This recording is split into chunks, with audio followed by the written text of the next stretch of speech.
ఏం ప్రాబ్లం లేదు. రెండోది హోంమంత్రి గారు మాట్లాడారు, ఒకసారి చూద్దామండి వారు మాట్లాడిన దాని మీద. కొమ్మినేని శ్రీనివాసరావు గారు ఐ బిలీవ్ ఈరోజు ఆయన బెయిల్ మీద విడుదల కావాల్సి ఉంది. ఒకసారి వారు మాట్లాడింది చూద్దాం. హోంమంత్రి గారు మాట్లాడు. ఇదే కొమ్మినేని శ్రీనివాస్ అనే వ్యక్తికి సుప్రీంకోర్టులో కండిషనల్ బెయిల్ ఇచ్చారు.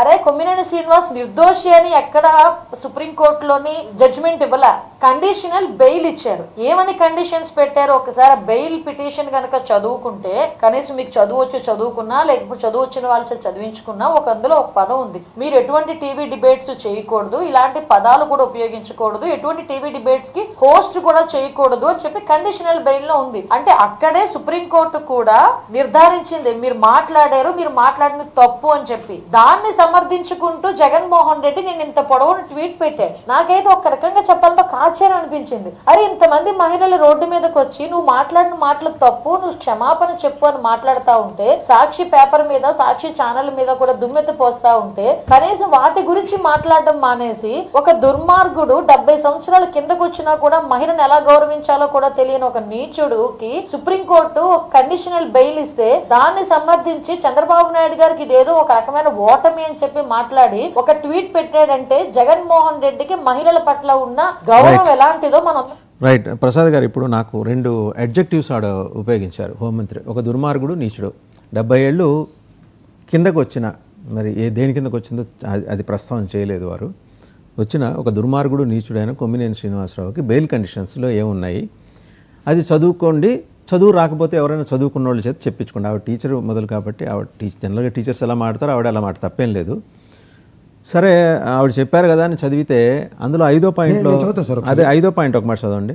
It is made clear that the petitioner shall not either involve himself in making my defamatory statement nor allow any other person to make such statement in his presence in the TV news show which the petitioner is anchoring or hosting. అంటే దాని అర్థం ఇక్కడ మీకు చూడండి, nor allow any other person to make such statement అంటే don't allow in his presence అన్నది కూడా చెప్పింది. ఇన్ టీవీ షోస్ అంటే ప్రెజెన్స్ మేక్స్ సెన్స్ అంటారు. అంటే నాకున్న లిటిల్ విజ్డమ్ మేరకు ఆయన టీవీ షోలు చేసుకోవచ్చు, చేసుకున్నప్పుడు పరిధి దాటమాకండి, ఒళ్ళు దగ్గర పెట్టుకోండి అని మాత్రమే చెప్పారు. సార్ ఎవరికైనా ఒక హెచ్చరిక ఉంటుంది సార్. హెచ్చరిక లేకుండా బెయిల్ దాకా లీడ్ అయినప్పుడు ఏ విధమైన చేతావని లేకుండా వాళ్ళు ఏమి ఇవ్వరు. రెండోది దీంట్లో ఇది కాకుండా వేరే డైరెక్షన్స్ ఏమన్నా గవర్నమెంట్ ఆఫ్ ఆంధ్రప్రదేశ్కి అందినాయా సుప్రీంకోర్టు నుంచి? ఆవిడ అన్నారంటే చదువుకోండి అన్నారు. సరే అంత లర్న్డ్ పర్సన్స్కి సంబంధించి నాలెడ్జ్ మా దగ్గర లేదు కాబట్టి చదువుకున్న వాళ్ళు అడిగితే వాళ్ళు ఇచ్చిన కాపీలో ఇది ఉంది. ఏది నిజం? ఆవిడ హోంమంత్రి గారు మాట్లాడింది నిజమా, మీరు చెప్తున్నది నిజమా? ఏమో సార్, ఇది ఆర్డర్ కాపీ.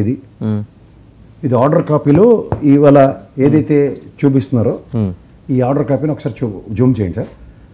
ఈ ఆర్డర్ కాపీలో అందులో లాస్ట్ పేజీలో ఉందండి 5th పాయింట్ అండి. 5th point last. అందులో ఇది నాకు తెలిసి ఇక్కడ మీరు జస్టిస్ ప్రశాంత్ కుమార్ మిశ్రా గారు, అలాగే జస్టిస్ మన్మోహన్ గారు, ఇది విశ్వాభ్యాసనం.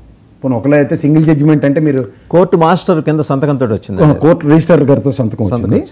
ఇందులో పార్టీస్ పిటిషనర్స్ ఎవరు అంటే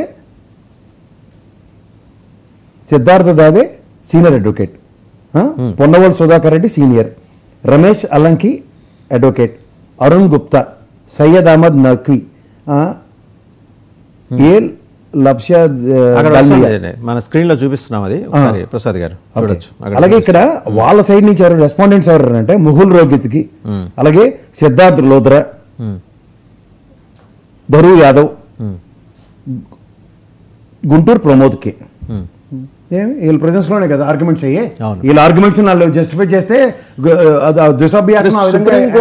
అంటే సుప్రీంకోర్టు హెచ్చరించింది కానీ దుర్మార్గుడు నీచుడు అనే మాటలు ఎక్కడ వాడలేదే సుప్రీంకోర్టు. సరే అసలు నేను చెప్తున్నాను way they are giving deliberations. ఒక హోంమంత్రి గారు అయ్యి ఉండి ఆవిడ స్థాయి ఉండి, ఒక ప్రజలందరూ గౌరవించవలసిన స్త్రీమూర్తి అయ్యి ఉండి, తర్వాత టీచర్ అమ్మ అయ్యి ఉండి ఆవిడ ఆ విధంగా మాట్లాడడం ఎంతవరకు సమంజసం సార్?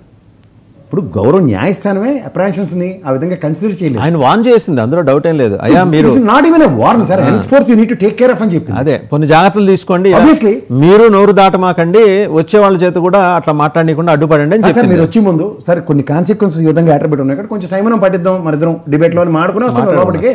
కాబట్టి మీరు మోడరేటర్ గా, జర్నలిస్ట్ గా ప్రసాద్ ఆ విధంగా మాట్లాడడం తప్పని చెప్పడం మీకు బాధ్యత. మీతో చాలా సందర్భాల్లో మీరు కొద్దిగా ఎక్సీడ్ అయినప్పుడు చెప్పిన సందర్భాలు కూడా ఉన్నాయి. వద్దండి మనం let us not going to that so conversation. ఇక్కడ మీరు కాంట్రవర్షియల్ స్టేట్మెంట్స్ మీరు ఇచ్చుకొని దాని గౌరవ న్యాయస్థానాలకు ఆపాదిస్తే ఎంతవరకు సమంజసం?